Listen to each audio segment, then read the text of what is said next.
नमस्ते, मैं दार्शिक पांडे। आज हम डिस्कस करने वाले हैं राहु की 5 बिहेवियरल रेमेडीज़ के बारे में।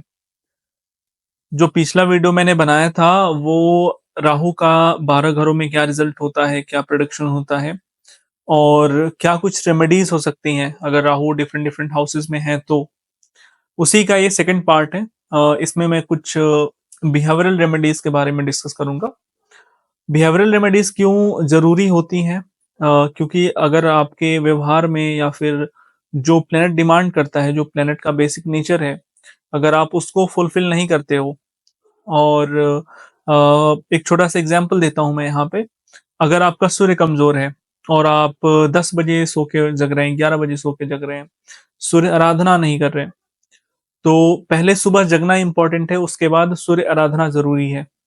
अगर आप 11 बजे सो के ही जगते हैं और 11 बजे सूर्य आराधना करते हैं, वैसे कहीं-कहीं पे कुछ रेमेडीज़ होती हैं जिनको दोपहर में परफ़ॉर्म किया जाता है 12 बजे के पहले सूर्य के लिए।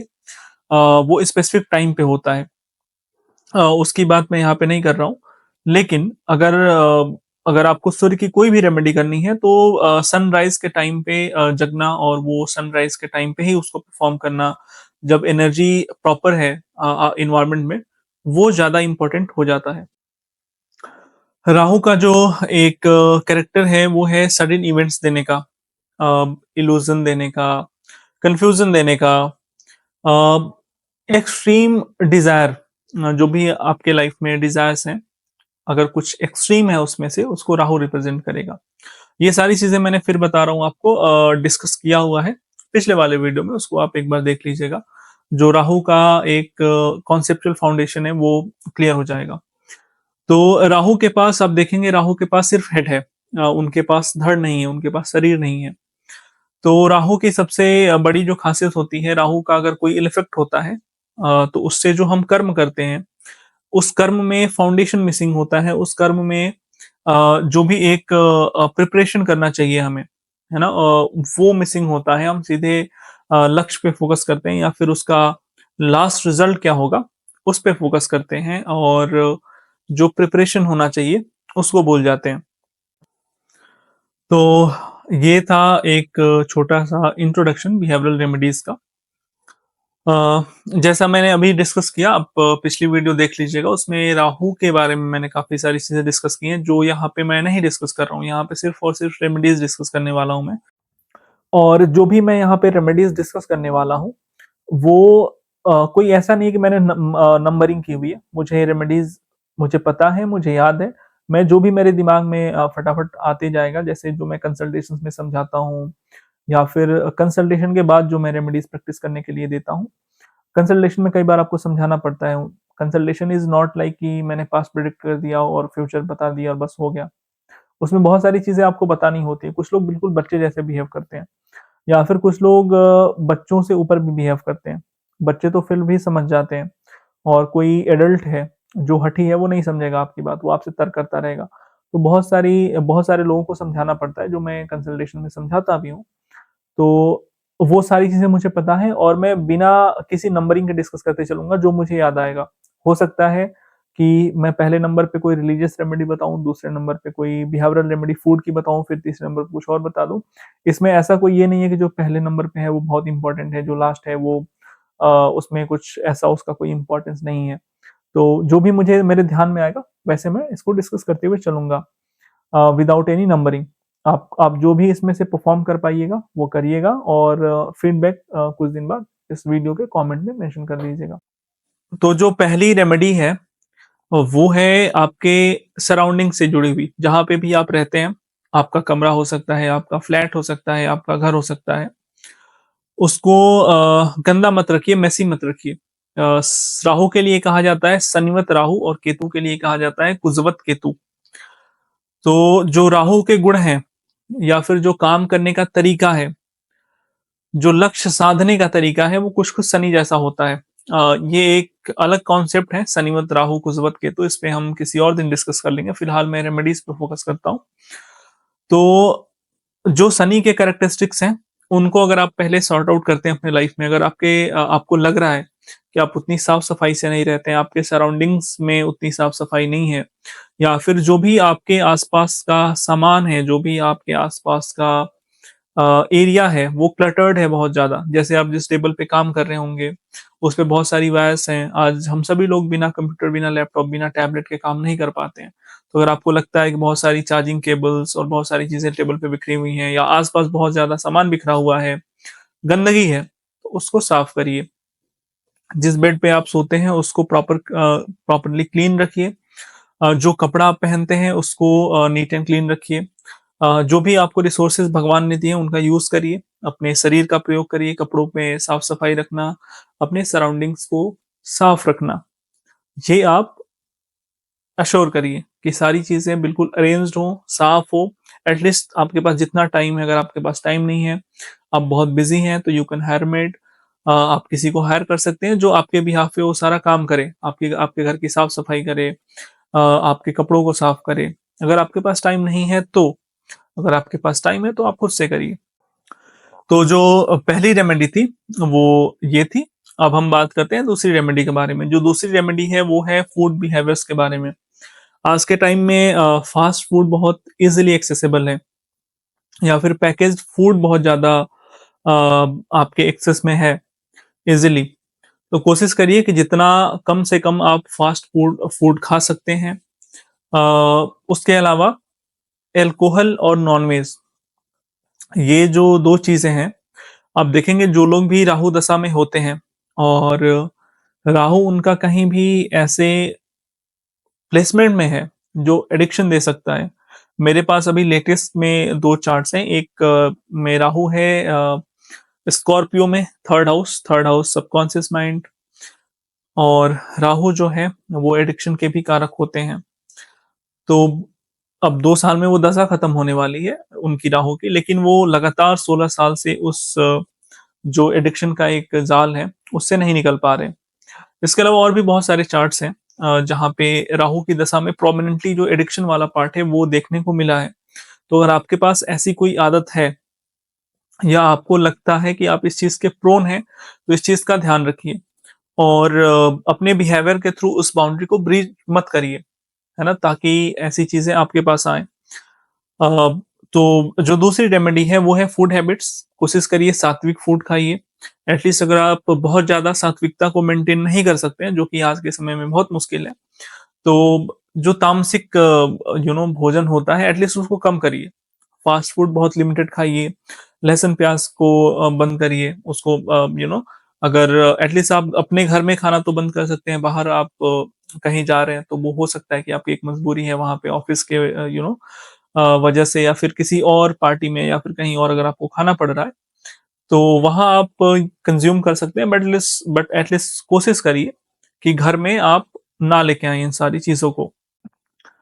तो जितना आपसे हो सकता है उतना अपने भोजन में सात्विकता मेंटेन करिए। इसमें और एक एडवाइस ये है कि जल्दी से जल्दी शाम को जितनी जल्दी आप खाना खा सकते हो, उतनी जल्दी खाने का ट्राई करिए और कोशिश करिए कि 7 मैक्सिमम 8 से पहले-पहले आप खाना खा लीजिए। कोशिश करिए कि रात में कम खाइए या खाइए ही मत। कुछ कुछ भी ऐसा कुछ लाइट फूड अगर आप ले सकते हैं तो वो रात में ले लीजिए और रात में खाना खाना अवॉइड करिए। वो हेल्थ के लिए भी बेटर होता है और बिहेवियरल जो मैं यहाँ पे डिस्कस कर रहा हूँ राहु की रेमेडी में, वहाँ पे भी आपको वो बेनिफिट देगा। कई बार हमें यूटेंसिल्स का ध्यान रखना पड़ता है, तो मिट्टी के बर्तनों में, जो कि इम्पॉसिबल सा है आज के टाइम में, लगातार मिट्टी के बर्तन में या फिर किसी ऐसे स्पेसिफिक बर्तन में खा पाना। तो आपके चार्ट के हिसाब से राहु के लिए क्या सूट करता है, कौन-सा यूटेंसिल सूट करता है, उसमें वो मिट्टी हो सकता है, कॉपर हो सकता है, और भी बहुत सारे मेटल्स होते हैं, उनके बर्तन हो सकते हैं, वो एक अलग हो जाएगा, बट एटलीस्ट अगर आप मिट्टी के बर्तन में खा सकते हैं, तो इट्स मच बेटर। तो फूड हैबिट्स में और फूड की रेमेडीज़ में जो भी मैंने चीज़ें डिस्कस की हैं, ट्राई करिए इसको फॉलो करने का और सात्विकता मेंटेन करिए फूड हैबिट्स में। तो अभी हम डिस्कस करते हैं तीसरी रेमेडी के बारे में। जो तीसरी रेमेडी है it's very easy to do. जो भी आपके आस-पास जानवर हैं, राहु कैट्स को दिखाते हैं, कहीं-कहीं पे कुत्तों को कहा जाता है, कहीं-कहीं पे बिल्लियों के लिए कहा जाता है। वैसे राहु बिल्लियों को दिखाते हैं, कुत्तों को केतु दिखाते हैं। तो दोनों को डॉग्स को और कैट्स को अगर आप फीड कर सकते हैं, या फिर ऐसे डॉग्स एंड कैट्स हैं अगर आपके आस-पास जो अच्छी हालत में नहीं है, स्ट्रीट डॉग्स हो सकते हैं, कुछ ऐसे डॉग्स होते हैं जिनको चोट लगी होती है, कैट्स की भी मैं बात कर रहा हूँ, तो आप उनको फीड करिए। उनके लिए कुछ आप अगर कर सकते हैं, तो वो ट्राई करिए कि आप उनकी हेल्प करिए। एटलीस्ट अगर आप हेल्प नहीं कर सकते हैं, तो उनको मारिए मत, उनको दुःख मत पहुँचाइए। या फिर अगर कोई भी आपके दरवाज़े पे आता है, कोई कुत्ता हो गया, कोई और जानवर हो गया, तो फिर आप उसको नुकसान मत पहुँचाइए, उसको भगाइए मत। अगर बहुत आपको उससे प्रॉब्लम है, बहुत वो हार्मफुल हो रहा है आपके लिए, then you can take action. अगर लेकिन नुकसान मत पहुँचाइए, कहने का अर्थ ये है कि अनायास उसको नुकसान पहुँचाना, मारना, मार के जो है उसमें आनंद लेना। कई लोग होता है कि मारते हैं, उनके बाद आनंद वो खुश हो जाते हैं मारने-पीटने के बाद, तो ऐसा मत करिए। तो जानवर is a different thing, but कोई भी ऐसा है जो असहाय है, जो अपनी हेल्प नहीं कर सकता है खुद से, तो आप अगर उसकी हेल्प करते हैं, तो वो राहु की राहु को बैलेंस करता है आपके। या फिर ऐसे लोग जैसे जो बाहर का स्वीपिंग स्टाफ होता है, साफ-सफाई करने वाले लोग होते हैं, या फिर आपने देखा होगा कि कुछ लोग मेंटली डिस्टर्ब होते हैं और रास्तों पे वो कुछ-कुछ ऐसे उठाते रहते हैं, कूड़ा-कचरा ऐसे उठाते रहते हैं। अगर आप उनके लिए कुछ कर सकते हो, तो वो एक राहु को बैलेंस करने का काम करता है। वो राहु को बैलेंस करने की रेमेडी एक होती है। तो आपको ये चीज़ें करनी चाहिए। ये थी राहु की तीसरी रेमेडी। अभी हम डिस्कस करते हैं राहु की चौथी रेमेडी के बारे में। जो चौथी रेमेडी है वो थोड़ा-सा बिहेवियरल पार्ट में ही थोड़ा-सा डेप्थ में है। वो ये है कि उस चीज़ को चेज़ करना बंद कर दीजिए जिसकी आप रिस्पेक्ट नहीं करते हो। बहुत बार ऐसा होता है राहु जो है वो शो ऑफ के, राहु जो है वो दिखावे के कारक हैं। जब किसी का राहु बहुत इल इफ़ेक्ट में हो, या फिर राहु बहुत एक्टिवेटेड हो, तो ऐसे लोग जो पिक्स लेके और फटाफट सोशल मीडिया पे अपलोड करते हैं, या फिर कहीं भी गए तो उस एनवायरनमेंट को एन्जॉय करने के बजाय पिक्स लेने में लग गए, या फिर पिक्स पे उनका बहुत ज़्यादा फ़ोकस है। तो वो राहु को दिखाता है कि राहु कहीं न कहीं एक मैलेफिक इन्फ्लुएंस के साथ एक्टिवेटेड है।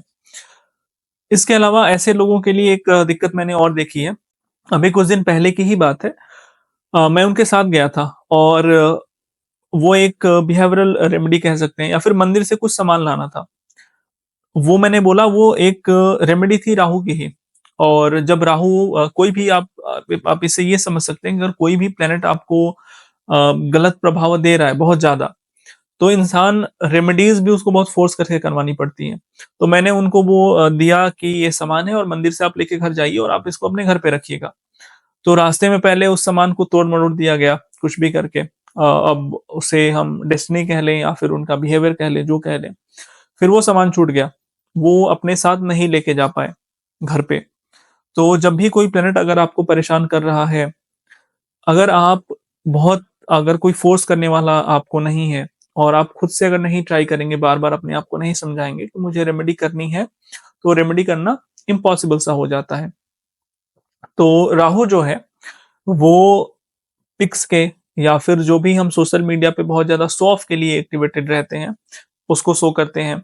इसके अलावा कोई भी ऐसी डिज़ायर जो कि आपको लग रहा है कि वो डिज़ायर मुझे अंदर से कुछ जो मेरी इच्छा है या फिर जो मैं पा लेना चाहता हूँ, वो मुझे बहुत अंदर से सैटिस्फाई नहीं करेगा। लेकिन सिर्फ़ इसलिए पा लेना चाहता हूँ कि मुझे वैलिडेशन मिल जाए, या फिर कुछ लोग मुझे जान जाएँ, या फिर आपको सोशल मीडिया पे फ़ेम मिल जाए। तो ऐसी कोई भी डिज़ायर जो आपको इंटरनली सैटिस्फाई नहीं कर रही है, उसको ड्रॉप कर दीजिए। और ये बहुत मुश्किल है, और आई थिंक ये सबसे best, one of the best remedy है। आप खुद से पूछिए, ईमानदारी से पूछिए कि वो कौन-कौन सी डिज़ायर्स हैं आपके पास, जिनको आप अपने लिए नहीं, दूसरों के लिए करना चाहते थे, ताकि दूसरे आपको रिकॉग्नाइज़ करें, ताकि दूसरे आप या फिर दूसरे लोग आपकी वाह-वाही करें। तो अगर ऐसा कुछ भी है, ऐसी कोई भी डिज़ायर है आपके मन में, जैसे बहुत बार होता है कि मैं कोई अच्छा-सा फ़ोन ले लेता हूँ। क्यों ले लेता हूँ? क्योंकि लोग देखेंगे तो कहेंगे कि हाँ, इनके पास पैसा है, and he can afford that thing. वो काम आपका पुराने वाले फ़ोन से हो रहा है, बस मैं एक छोटा-सा एग्ज़ाम्पल दे रहा हूँ, वो कुछ भी हो सकता है आपके लाइफ़ में, वो काम आपका पुराने वाले फ़ोन से हो रहा है और बहुत अच्छे से हो रहा है, फिर भी आप नए फ़ोन को लेने का चाह रहे हैं इसलिए ताकि दूसरे लोग आपको वैलिडेट करें, दूसरे लोग आपको उसके लिए कुछ सराहें। तो अगर ऐसी कोई भी चीज़ है उसको ड्रॉप करिए, ये बहुत डिफ़िकल्ट होता है और ईज़िली ना समझ में आने वाला है, I know that, but it is one of the best remedies of Rahu. और इच्छाओं पे विजय पा लेने के बाद आई डोंट थिंक कि इच्छाओं पे विजय पाने के लिए ही लोग कहाँ-कहाँ तपस्या करने गए। कितने उन्होंने जतन किए अपने लाइफ़ में, तब भी जाकर के बहुत सारे लोग फेल हुए। तो आई डोंट थिंक ये बहुत ईज़ी है ऐसा कर पाना। बट हाँ, हम सबको ट्राई करना चाहिए राहु को बैलेंस आउट करने के लिए कि हम किसी ऐसी डिज़ायर के पीछे ना भागे जो हमें इंटरनली हमारे कोर को सैटिस्फाई नहीं करती है। इसी रेमेडी में एक और चीज़ मैं यहाँ पे ऐड करना चाहूँगा, वो है जो भी आपकी डिज़ायर्स हैं, उनको सप्रेस करने के बजाय कोशिश करिए कि उनको मास्टर किया जाए। मास्टर करने का क्या मतलब है? जैसे मैंने आपको बताया कि कोई भी ऐसी डिज़ायर है, जो आपके कोर को सैटिस्फाई नहीं कर रही है, उसके पीछे आप मत भागिए। लोगों से वैलिडेशन लेने के लिए कोई भी काम मत करिए, वो राहु की एक बिहेवियरल रेमेडी है। तो इसमें ऐसा भी हो सकता है कि आप खुद को जानबूझ के कुछ दिन समझा लें, वो बहुत दिन तक उसमें आप सर्वाइव नहीं कर पाएँगे। लेकिन हो सकता है बुक्स के थ्रू, हो सकता है मुझे सुन के, हो सकता है किसी और अच्छे विज़डम वाले नॉलेजेबल व्यक्ति को सुन के, किसी गुरु को सुन के आपके अंदर इतनी समझ आ जाए कि आपको वो सारी चीज़ें खुद ही निरर्थक लगने लगे, खुद ही बेकार लगने लगे। आपके मन में ये आ जाए कि नहीं, जो मैं दिखावा करना चाहता हूँ वो गलत है। जो मेरे मन को चाहिए कि मुझे कहीं एकांत में जाना है, मेडिटेशन करना है, मिनिमलिस्टिक लाइफ़ एक जीनी है। तो आप जब आप नेचुरली उस चीज़ को अडॉप्ट कर लेते हैं, वो ज़्यादा बेटर होता है। ये भी एक राहु की रेमेडी है। अगर आपको लग रहा है कि अभी आप उस चीज़ के लिए रेडी नहीं हैं, कि अपने डिज़ायर्स को आप कंट्रोल कर पाएँ, अपनी डिज़ायर्स को आप पॉज़िटिवली रोक पाएँ, तो कोई इसमें परेशानी वाली बात नहीं है। जिस दिन आपके अंदर ये विज़डम आ जाएगा, आज नहीं 5 साल बाद आ जाएगा, उस दिन ट्राई करिएगा। लेकिन खुद को खुद को फोमो में रख के, खुद को जो है कि सप्रेस करके, खुद को ऐसे एंग्ज़ायटी में रख के, ये सारी चीज़ें मत करिए। तो डिज़ायर्स को मास्टर करिए, डिज़ायर्स को सप्रेस मत करिए। पॉज़िटिव डिज़ायर्स होना बहुत अच्छी बात है। पॉज़िटिव डिज़ायर्स होंगी, अच्छी डिज़ायर्स होंगी, वो दुनिया को और बेहतर बनाएँगी, दुनिया को और खूबसूरत बनाएँगी। So it's better to have positive desires, right? So ये थी चौथी रेमेडी। अब हम बात करते हैं 5वीं रेमेडी के बारे में।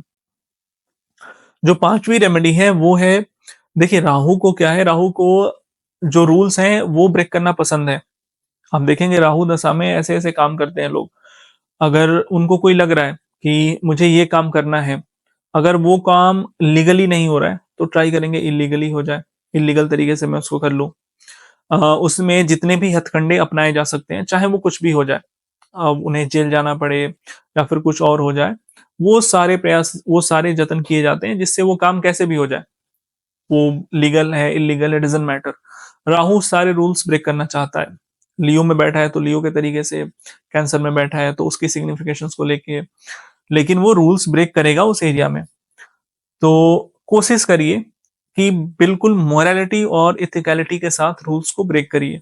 और जो भी टैबू है समाज में, जो भी समाज में कुछ ऐसी धारणाएँ हैं, जो समाज को और पीछे लेके जा रही हैं, कोशिश करिए कि उनको आप एक पॉज़िटिव तरीके से ब्रेक करिए। फॉर एग्ज़ाम्पल इसमें जो मैंने बोला पॉज़िटिव तरीके तरीके से ब्रेक करिए, उसमें एक बहुत अच्छा एग्ज़ाम्पल हो सकता है डॉवरी का, दहेज का। हमारे समाज में, इंडिया में दहेज चलता है एंड ये कोई छुपी हुई बात नहीं है कि दहेज चलता है। तो अगर आपको लगता है जब राहु अच्छा होता है, राहु इच्छाओं को भी देता है, अगर बुरा राहु है तो वो इंसान बहुत ज़्यादा कहीं से मुझे पैसा मिल जाए, कहीं से कुछ ऐसा मिल जाए, जो कि मुझे रातों-रात अमीर बना दे। लेकिन अगर आपका राहु पॉज़िटिव है, अगर आप उसको बैलेंस करना चाहते हैं, तो आप समाज की इस धारणा के खिलाफ कुछ ऐसा कर सकते हैं, जो कि बहुत मोरली साउंड हो, एथिकल हो, और वो जो पुराना रूल एक चला आ रहा है, जो समाज की धारणा है, उसको वो ब्रेक ब्रेक करता हो। तो इससे आपका राहु बैलेंस आउट होता है। यहाँ पे बहुत सारी चीज़ें मैं डिस्कस कर सकता हूँ, इस रेमेडी में ही। जैसे इसमें एक और अच्छा एग्जाम्पल हो सकता है रिलीजन का। अगर किसी भी रिलीजन से आप बिलोंग करते हैं, अगर आपको लग रहा है कि आपके रिलीजन में कोई ऐसा टैबू है जिसको जो आज मोरली इथिकली रॉन्ग है, बट फिर भी उसको एक्सेप्ट किया जाता है या फिर भी उसको आगे बढ़ाया जा रहा है, तो आप उसका विरोध कर सकते हैं। और बिल्कुल ये एथिकली राइट है, मोरली राइट है, और इसका विरोध करने में कोई गलत बात नहीं है और आपको करना चाहिए। इससे राहु का जो नेगेटिव इफेक्ट होता है वो आपके चार्ट में कम होता है और पॉजिटिव इफेक्ट उनका वो बैलेंस होते हैं राहु देवता आपके चार्ट में। तो आप इसकी प्रैक्टिस कर सकते हैं। मैंने आपको 2 छोटे-छोटे एग्जांपल दिए, यहाँ पे हज़ारों एग्जांपल्स हो सकते हैं। पर्सनल लाइफ से लेकर के आपके फैमिली में, आप जिस मोहल्ले समाज में रहते हैं वहाँ से लेकर के कंट्री लेवल तक में, इंटरनेशनल लेवल तक में। तो ट्राई करिए कि जहाँ पे भी आपकी अप्रोच है, कितना जिस हद तक आप इसको प्रैक्टिस कर सकते हैं वो करिए और डेफिनिटली आपको ये हेल्प करेगा। अभी 5 रेमेडीज़ कंप्लीट हो गई हैं, बट कुछ मुझे और रेमेडीज़ ध्यान में आ रही है, वो मैं यहाँ पे डिस्कस कर देता हूँ। देखिए, राहु की एक बहुत अच्छी रेमेडी है एनोनिमिटी, अनामिता जिसे हम हिंदी में कहते हैं। देखिए, राहु का जो कोर डिज़ायर है ना, वो है कुछ भी करके आउट ऑफ द बॉक्स कुछ ऐसा कर देना जिसे सब लोग जान जाएँ अचानक से। और वो ये हरकतें करता है इंसान जब नेटिव राहु की दशा में हो या फिर राहु का कोई इल इफेक्ट उसके ऊपर चल रहा हो, तो out of the box ideas बहुत सारे आते हैं। वो क्यों आते हैं? क्योंकि आपको शोकेस करना है खुद को दिखाना है, शो ऑफ करना है। जो एनोनिमिटी है, जो अनामिता है, इंटेंशनल एनोनिमिटी जो है उसको आप प्रैक्टिस करिए। अगर हो सकता है अगर आप कुछ ऐसा पब्लिक स्फीयर में कोई काम कर रहे हैं, हो सकता है आप सोशल मीडिया पे कुछ कर रहे हो सकता है आप पॉलिटिक्स में कुछ लोगों के बीच जाके कुछ कर रहे हो, तो उसमें ये ट्राई करिए कि बहुत ज़्यादा खुद को शोकेस मत करिए जहाँ पे रिक्वायर्ड नहीं है। जैसे कुछ लोग होता है उन्होंने 10 कंबल बाँटा, फटाफट फ़ोटोज़ लेके सोशल मीडिया पे अपलोड कर दिया। 10 लोगों को खाना खिलाया और उसको सोशल मीडिया पे अपलोड कर दिया। तो ये काम मत करिए, कुछ कामों में जो है एनोनिमिटी मेंटेन करिए और जितना मैक्स टू मैक्स आप कर सकते हो अगर आप सोशल मीडिया पे एक्टिव हैं, जैसे मैंने बताया या फिर पॉलिटिक्स में हैं या फिर किसी भी एरिया में पब्लिकली आप लोगों से इंटरेक्ट कर रहे हैं, सोशल मीडिया के थ्रू आप लोगों से जुड़े हुए हैं, तो कोशिश करिए कि जो आपकी प्राइवेट लाइफ है, उसको मिक्स मत करिए अपने पब्लिक लाइफ से। जो आपका प्रोफ़ेशनल एरिया है, बिल्कुल प्रोफ़ेशनलिज़्म उसमें मेंटेन करिए। अगर आप टीचर हैं, अगर आप कुछ और भी करते हैं, तो सोशल मीडिया पे टीचिंग करिए, पढ़ाइए और घर आने के बाद जो आपकी पर्सनल लाइफ़ है, उसको सोशल मीडिया पे मत बताइए। जो जो लोग भी पर्सनल लाइफ़ को या फिर ऐसी चीज़ों का यूज़ करना जिसका वहाँ पे कोई कोई टीचर है फॉर एग्ज़ाम्पल और वो अपने घर की बातें क्लासरूम में बता रहा है या फिर वीडियोज़ बना के अपलोड कर रहा है सिर्फ़ इसलिए कि मुझे रीच आ जाए, बहुत सारे लोग ऐसा करते हैं। उसका कोई भी आपके प्रोफ़ेशन से डायरेक्ट इंटरेक्शन नहीं है, कोई मतलब नहीं है। वो चीज़ें आप करते हैं तो वो आपके राहु को और ख़राब करती हैं और वो दिखाता है कि आपका राहु कहीं न कहीं आपको बुरे इफ़ेक्ट दे रहा है और जिस दिन वो पीरियड आएगा, उस दिन आपसे सारा हिसाब-किताब करा लिया जाएगा। तो आप कोशिश करिए कि जो प्राइवेट लाइफ़ है आपकी या फिर एनोनिमिटी कुछ हद तक मेंटेन की जाए। कुछ हद तक ऐसी चीज़ें हों जो सबको ना पता हो आपके बारे में। कुछ अगर आप अच्छा काम कर रहे हैं, लोगों का भला कर रहे हैं, तो उसको तुरंत से फ़ेसबुक पे, तुरंत से व्हाट्सएप के थ्रू स्टेटस पे या फिर और सोशल मीडिया प्लेटफ़ॉर्म्स पे अपलोड करने से बचिए। इसके अलावा एक और जो बहुत अच्छी रेमेडी है वो है गीता का पाठ करना और गंगा स्नान। राहु का जो आप हर एक क्लासिक में देखेंगे राहु के लिए गंगा स्नान को बताया गया है। सिर्फ राहु के लिए ही नहीं, अगर आप गंगा नदी के आस-पास रहते हैं या फिर आपके आस-पास कोई भी ऐसी रिलीजियस रिवर है जिसका पुराणों में या फिर हमारे जो भी रिलीजियस टेक्स्ट हैं उसमें कोई मान्यता है उस नदी के लिए, तो आप उसमें जाइए और स्नान करिए। वो जितने भी आपके ग्रह हैं 9 के 9 ग्रह राहु, केतु, इसके अलावा शनि, बुध, शुक्र, मंगल जो भी ग्रह हैं उनके 90% बैड रिजल्ट्स को वो पैसिफाई कर देगा और ये टेस्टेड रेमेडी है। अगर आप बहुत क्लोज रहते हैं किसी भी रिवर के तो आपको एटलीस्ट महीने में 2 दिन तो जाना चाहिए पूर्णिमा और अमावस्या को। इसके अलावा अगर आप और भी दिन जा सकते हैं, अगर आप रोज जा सकते हैं, अगर आप नियर बाई में रहते हैं you know 2 and 2 kilometre 1 kilometre के अंदर में अगर आप रहते हैं तो आप रोज जाइए अगर आपसे पॉसिबल है तो। अगर आप नहीं जा सकते हो, तो कोशिश करिए महीने में 2 बार, अगर आपसे महीने में 2 बार नहीं होता है, तो कोशिश करिए ईयर में एटलीस्ट वन्स आप गंगा स्नान करके आ जाइए या फिर कोई भी अगर आपके आस-पास कोई ऐसी रिवर है, तो वहाँ पे आपको जाना चाहिए। तो ये जो 2 चीज़ें मैंने आपको बताई हैं, गीता जी का पाठ करना और माता गंगा का स्नान करना या फिर कोई भी और रिवर है आपके आस-पास तो उसमें स्नान करना। ये सिर्फ़ राहु के लिए नहीं, ये आपके जो भी 9 के 9 ग्रह हैं, उसके लिए बहुत अच्छी रेमेडी है। और अगर कुछ मुझे लिस्ट करना हो सारी रेमेडीज़ में से, तो इसको मैं टॉप पे रखूँगा। वो हर प्लैनेट के लिए मैं कह रहा हूँ, ना सिर्फ़ राहु के लिए नहीं, हर एक प्लैनेट के लिए ये टॉप पे होगा। इसके अलावा जो राहु की और एक बहुत अच्छी रेमेडी है, वो है देवों के देव महादेव। अगर आपको लग रहा है कि कुछ भी करने से आपको फ़ायदा नहीं हो रहा है, स्टोन्स पहन के देख लिया आपने, बिहेवियरल रेमेडीज़ करके देख ली, तो आप महादेव की शरण में जाइए। बहुत सारे शास्त्रों में, बहुत सारे बुक्स में, बहुत सारे जगहों पे महादेव के कुछ रिचुअल्स के बारे में बताया गया है। जिसको आप राहु और केतु दोनों के लिए प्रैक्टिस कर सकते हैं। व उस तरीके से महादेव की पूजा कर सकते हैं। और यहाँ पे आई डोंट थिंक कि कितना मैं स्ट्रेस करूँ इस चीज़ के बारे में कि भगवान भोलेनाथ की आप पूजा करके राहु केतु को कैसे पैसिफाई कर सकते हैं। I think one of the best solutions वो रेमेडी है भगवान की, भगवान शिव की। लेकिन आपका अगर आप 10 बजे सो के उठ रहे हैं, जैसा मैंने बताया, आप नॉन-वेज खा रहे हैं, आपके पास बहुत सारी इच्छाएँ हैं, आप भगवान शिव को देखेंगे तो वो भस्म लगाते हैं, उनके पास जो है रहते कहाँ पे हैं? कैलाश पे हैं। उनके पास रिसोर्सेज़ ऐसे कुछ नहीं है, कोई उनके पास डिज़ायर नहीं है ना? तो अगर आप जब तक अपने बिहेवियर को ठीक नहीं करेंगे, तब तक आप कैसे भगवान शिव से कुछ कह पाएँगे?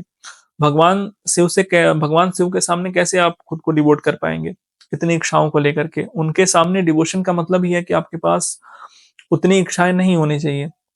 आप उनके जैसा तो बनना संभव नहीं है, लेकिन एटलीस्ट 0.001% तो कुछ तो होना चाहिए। पता चला आपके पास बहुत सारी डिज़ायर्स हैं, आपका बिहेवियर ठीक नहीं है, फिर भी आप जो है भगवान शिव से चाह रहे हैं कि वो जो भी आपके ग्रह हैं, राहु, केतु या फिर कोई और ग्रह है, उसके लिए आपको कुछ आशीर्वाद दें, उसे ठीक करें। तो आई डोंट थिंक कि ये होने वाला है। भगवान भोलेनाथ से प्रार्थना करिए कि आपको अगर राहु, केतु कुछ भी इल इफ़ेक्ट दे रहे हैं, तो उससे बाहर निकालें। And he is the one जो ये कर सकता है। इसके अलावा जो भी मैंने बिहेवियरल रेमेडीज़ बताई हैं, वो भी तभी संभव हो पाएगा जब ईश्वर का आशीर्वाद होगा आपके ऊपर। अन्यथा अदरवाइज़ लोग तर्क करने लगते हैं कि इससे क्या होता है, ये करने से क्या होता है। अब कौन समझाए क्या करने से क्या होता है? आप खुद करिए और उसका रिज़ल्ट देखिए। इन सब के अलावा एक और जो बहुत अच्छी बिहेवियरल रेमेडी कह लीजिए, रिलीजियस रेमेडी कह लीजिए, जो कहना है कह लीजिए आप, जो बहुत अच्छी रेमेडी है वो ये है, नाग देवता की पूजा करना। मैं उत्तराखंड में रहता हूँ, तो मेरे आस-पास तो बहुत सारे टेम्पल्स हैं। हर गाँव में यहाँ पे पहाड़ों पे आपको नाग देवता का मंदिर देखने को मिल जाएगा। एटलीस्ट हर 5 गाँव के बाद तो 1 टेम्पल आपको मिल ही जाता है देखने को। तो अभी मैं जहाँ पे रहता हूँ, यहाँ से 7 किलोमीटर दूर एक बहुत अच्छा भव्य मंदिर है नाग देवता का। तो कोशिश करिए कि विज़िट करिए अगर आपके आस-पास कोई है, कभी पहाड़ों में आप जाते हैं घूमने-फिरने, तो कोशिश करिए वहाँ जाइए और जो भी रिचुअल है उस गाँव का या फिर अगर आपके एरिया में कोई नाग देवता का मंदिर है, तो जो भी वहाँ पे लोकलाइज़्ड रिचुअल है, उसको प्रॉपर्ली फ़ॉलो करिए। आप अपने हिसाब से वहाँ पे जाके रिचुअल्स परफ़ॉर्म मत करने लग जाइए। लेकिन प्रे करिए कि आपके चार्ट में जो भी इल इफ़ेक्ट हो रहा है किसी भी प्लैनेट का, उसको वो दूर करें, specially in the case of Rahu and Ketu. तो अ, अगर पॉसिबल है आपके लिए तो ये रेमेडी आप परफ़ॉर्म करिएगा जो मैंने बताया नाग देवता के टेम्पल वाली। इसके अलावा राहु केतु के लिए जो बहुत अच्छी एक और रेमेडी है वो है पूर्वजों के लिए तर्पण करना, पूर्वजों को याद करना, उनके लिए साउथ वेस्ट में दिया जलाना, स्पेशली ऑन द पूर्णिमा, अमावस्या पे आप साउथ वेस्ट में दीपक जला सकते हैं। उनके लिए जो भी रिचुअल्स होते हैं, जो हम अपने पूर्वजों के लिए करते हैं, अपने ग्रैंडफ़ादर या फिर ग्रेट ग्रैंडफ़ादर के लिए जो भी चीज़ें करते हैं, वो आप परफ़ॉर्म कर सकते हैं। उससे डेफ़िनेटली हेल्प मिलता है। अगर कोई भी पितृदोष बन रहा है आपके चार्ट में या फिर कुछ और भी चीज़ें हो रही हैं, ऐसा लग रहा है कि अ, राहु केतु आपको बहुत ज़्यादा परेशान कर रहे हैं, तो ancestors can be the reason कि उनकी पूजा नहीं हुई, उनको अच्छे से तर्पण नहीं दिया गया या फिर कुछ और भी रीज़न हो सकता है कि आपके पूर्वजों के साथ ऐसा कुछ गलत हुआ, जिसकी वजह से आपको कुछ स्पेसिफ़िक कॉम्बिनेशंस आपके चार्ट में मिले। तो कोशिश करिए कि अपने पूर्वजों के लिए जितना आप कर सकते हैं, जो विधि-विधान बनाया गया है हमारे शास्त्र में, उसको फ़ॉलो करते हुए रेमेडीज़ परफ़ॉर्म करिए। अगर आपको चाहिए कि मैं जो पितरों के लिए जो पूजा की कुछ रेमेडीज़ होती हैं कि अमावस्या पे कैसे करना चाहिए, पूर्णिमा पे कैसे करना चाहिए या फिर बृहस्पतिवार, शनिवार के दिन क्या-क्या रिचुअल्स हमें फॉलो करने चाहिए, उस पे I will make a video, आप कमेंट में बता दीजिएगा। तो ये रेमेडीज़ जो पूर्वजों के लिए मैंने बताई, वो आपको डेफ़िनेटली इसमें हेल्प करेंगी। एक लास्ट रेमेडी मैं यहाँ पे ऐड कर रहा हूँ और ये मेरे ग्रैंडफ़ादर ने मुझे बताई थी। He was teaching me and there was वहाँ पे कुछ डिस्कस कर रहे थे, तो ये मोरपंख की रेमेडी है। मैंने देखा ये वर्क करता है। तो मैं जो अभी डिस्कस कर रहा था कुछ देर पहले कि वो रेमेडी मैंने किसी से करवाई थी और वो मोरपंख ही था। मैंने उनको बोला कि यहाँ से लेके जाइएगा और वो नहीं लेके जा पाए। तो जब तक पूर्वजों का, ईश्वर का आशीर्वाद आपके ऊपर नहीं है ना, तब तक रेमेडीज़ परफ़ॉर्म करना, वो बिहेवियरल हो, वो कोई और रेमेडी हो, वो बहुत मुश्किल होता है। अगर कुछ ऐसा है, वो फिर फ़ोर्स करना पड़ता है आपको बार-बार और इंसान भी वो कुछ ना कुछ ऐसी गलती हो जाएगी, जिससे आप वो रेमेडी परफ़ॉर्म नहीं कर पाओगे। तो ये मोरपंख वाली रेमेडी मैंने बहुत सारे लोगों से कराई है। अगर राहु आपको लग रहा है कि कुछ चार्ट में इफ़ेक्ट है और इसके लिए चार्ट में और भी कॉम्बिनेशंस देखने होते हैं। मैं यहाँ पे मेंशन कर दे रहा हूँ, अगर कुछ ऐसा चार्ट में कॉम्बिनेशन है मार्स के साथ या फिर कुछ और, तो कोशिश करिए कि रेमेडी आप परफ़ॉर्म मत करिएगा। मोरपंख एक ला करके किसी भी मंदिर से 2-4 ला करके अपने घर में रखिए। वो भगवान कृष्ण का टेम्पल हो सकता है, वो कार्तिकेय भगवान हैं, उनके वाहन मोर होते हैं, जिन्हें मुरुगन स्वामी कहते हैं। तो उनके टेम्पल्स में मोरपंख मिलता है, वो आप लेके आ सकते हैं घर पे वहाँ के पुजारी से माँग करके। अगर वहाँ पे नहीं उपलब्ध है, तो आप मार्केट से लेकर के फिर वहाँ पे अर्पित करके, चढ़ा करके और फिर आप घर लेकर के आ सकते हैं और घर पे रख सकते हैं। और ये हेल्प करता है। मैंने ये टेस्ट किया हुआ है बहुत सारे चार्ट्स में, बहुत सारे लोगों को रिकमेंड किया हुआ है और ये वर्क करता है, डेफ़िनिटली वर्क करता है। तो ये थी राहु की कुछ रेमेडीज़, बिहेवियरल रेमेडीज़ और कुछ मैंने इसमें स्पिरिचुअल रिलीजियस रेमेडीज़ भी डिस्कस करी हैं। आप इनको फ़ॉलो करिएगा।